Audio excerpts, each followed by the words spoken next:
Hello students, आज हम पढ़ेंगे अष्टछाप के कवियों की ट्रिक।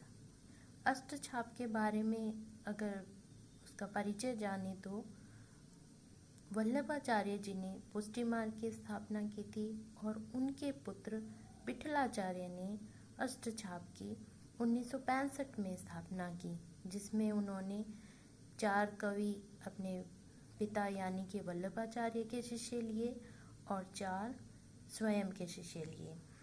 तो कई बार हर प्रतियोगी परीक्षा में ये बार बार पूछा जाता है कि वल्लभाचार्य के शिष्य कौन थे और विठलाचार्य जी के शिष्य कौन थे, या अष्टछाप में जो 8 कवि हैं वो कौन कौन थे।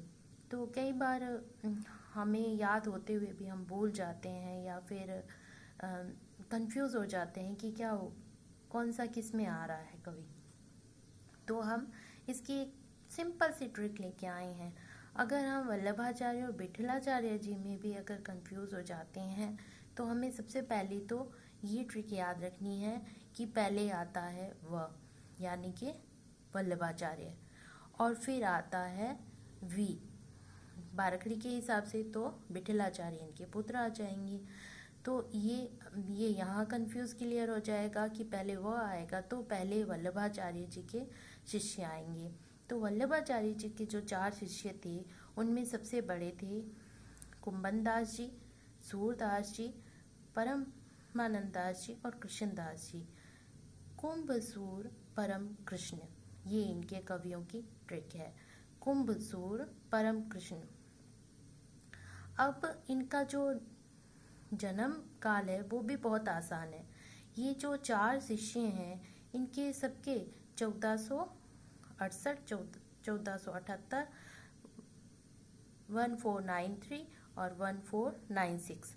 तो ये जो है जो कैसे याद रखना है कि ये सभी 1400 में आएंगे और सबसे पहले जो कुंभनदास जी वो सबसे बड़े हैं तो वो 68, और फिर 10 साल बाद 78, फिर 93 और 96।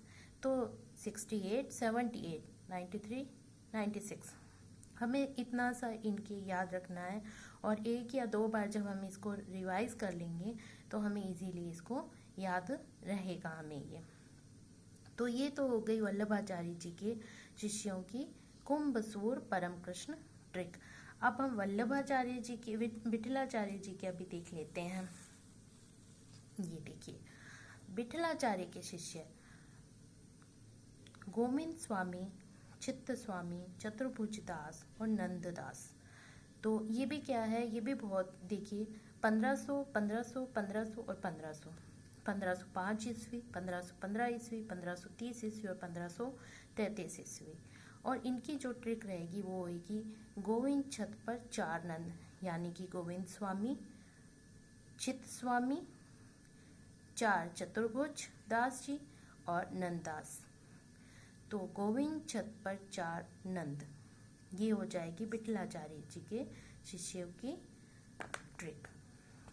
उम्मीद करती हूँ कि ये आपको अच्छी लगेगी और आपको याद करने में, आपको एग्ज़ाम में जब हम ऑप्शन देखेंगे तो ये ट्रिक उसी वक्त हमारे ऑप्शन और राइट आंसर को क्लियर करने में आसान रहेगी।